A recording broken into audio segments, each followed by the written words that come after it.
इस समय जी टीवी के संस्थापक सुभाष चंद्रा खुद हमारे साथ इस स्टूडियो में मौजूद हैं, जो आज आपको जी टीवी की इस नई जंग, इस नई लड़ाई, इस नए युद्ध के बारे में आपको बताएंगे। सुभाष जी, आपका बहुत बहुत स्वागत है। धन्यवाद, और आप सभी दर्शकों का भी बहुत बहुत नमस्कार। 1992 में आपने इस चैनल को लॉन्च किया था और उसके बाद भारत की कई पीढ़ियां इसे देखते देखते बड़ी हुई। आज उसी जी टीवी पर एक विदेशी कंपनी का खतरा मंडरा रहा है। आप इस पूरे प्रकरण को कैसे देखते हैं? सुधीर जी, ये खतरा तो पहले भी मंडराया था। क्या है कि जी टीवी एक ऐसे समय में लॉन्च हुआ, शुरू हुआ 1992 में, जब हमारे देश में दूरदर्शन केवल एकमात्र चैनल था। और दूरदर्शन की अपनी एक बाधाएं, उनकी अपनी एक मर्यादा होती है। उनको पब्लिक सर्विस ब्रॉडकास्टर का काम करना पड़ता है, इसलिए वो एंटरटेनमेंट के क्षेत्र में बहुत कम प्रोग्राम दिखाते थे, तो जगह खाली थी। इसलिए जी टीवी 1992 में आया, उसने उस जगह को भर दिया और ये एक ऐसी चीज़ बन गई, मैं कहता हूँ, जो कि आज अगर 10 लाख करोड़ रुपया भी कोई खर्च करे, और मैं बड़ी जवाबदारी से ये बात कह रहा हूँ, 10 लाख करोड़ रुपया भी कोई खर्च करे तो ये वापस रिक्रिएट नहीं हो सकता।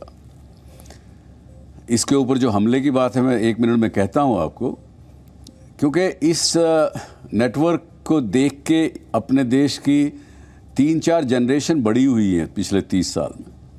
सबने इसको प्यार दिया है। आज भी हमारे यहाँ बम्बई में एक गोडाउन है जहाँ वो पेपर फैक्ट्री थी, वहाँ पे आज भी 10 करोड़ चिट्ठियाँ 1992 से लेकर 1995-96 तक की पोस्ट कार्ड पड़े हुए हैं।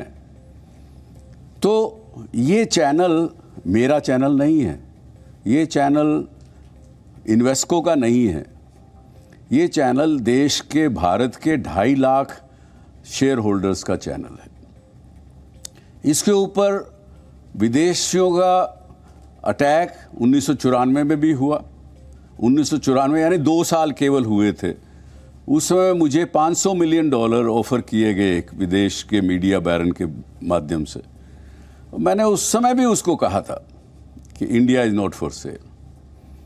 तो आज भी ऐसी कुछ स्थिति बनती दिख रही है। तो मैं ये कहता हूँ कि आज इन्वेस्को एक शेयर होल्डर है, मालिक नहीं है। और आई एम श्योर आज आपके इस कार्यक्रम को वो देख रहे होंगे, तो उनसे भी मेरी प्रार्थना है कि वो शेयर होल्डर की तरह से व्यवहार करें, ना कि एक मालिक की तरह से व्यवहार करें। और यदि और जो शेयर होल्डर हैं, जो रियल मालिक हैं 2.5 लाख लोग, उनको निर्णय करने दें। तो आपके हिसाब से आज जी टीवी का मालिक कौन है? 2.5 लाख शेयर होल्डर, पब्लिक। इस जी एंटरटेनमेंट नेटवर्क के मालिक आज कोई अकेला व्यक्ति नहीं है। 2.5 लाख शेयर होल्डर हैं। इस देश के 90 करोड़ व्यूअर जो रोज़ जी टीवी को देखते हैं, जी नेटवर्क के किसी न किसी एंटरटेनमेंट चैनल को देखते हैं, वो मालिक हैं। इसके 90 करोड़ भारत में और 60 करोड़ विदेशों में लोग रोज़ इसको देखते हैं। वो 150 करोड़ लोग मालिक हैं इसके। तो इसलिए इसका कोई मालिक नहीं है। मैं भी मालिक नहीं हूँ, पुनीत गोयन का भी मालिक नहीं है। जी, आप लगातार ये बात कह रहे हैं कि इन्वेस्को को अपनी मंशा पहले साफ करनी चाहिए। इससे आपका क्या मतलब है? मेरा ये कहना है कि इन्वेस्को एक, मुझे पहले तो उनका पता नहीं है स्ट्रक्चर क्या है। ओपनहाइमर जो शुरू में जिसके लोगों ने बात की थी, वो तो हमें समझ में आता था ये अमेरिकन फंड है।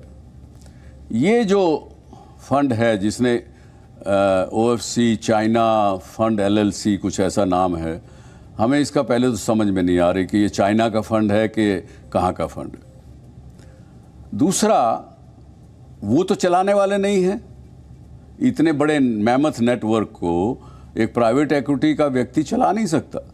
तो ज़रूर कोई ना कोई उनके पीछे है, जिस कारण से, जो आपने पहले, मैं आपके कार्यक्रम में सुन रहा था, आपने कहा कि वो बोर्ड ऑफ डायरेक्टर बदलना चाहते हैं, पुनीत गोयनका को बदलना चाहते हैं। वो नहीं है। वो इस कंपनी को टेक ओवर करना चाहते हैं। वो टेक ओवर करना चाहते हैं, देश के, भारत के कानून के विरोध में उसको टेक ओवर करना चाह रहे हैं।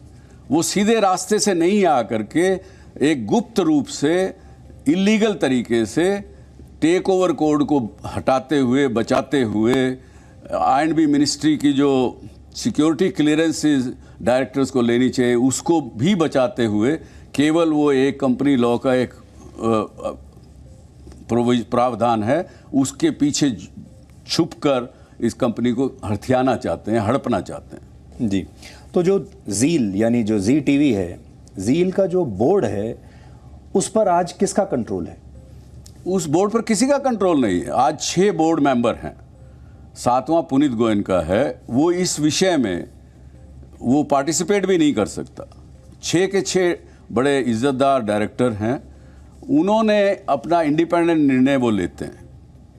आज एक प्रश्न उठ रहा है कि आप ईजीएम बोर्ड क्यों नहीं होने देता? ये भाई उन बोर्ड से पूछो।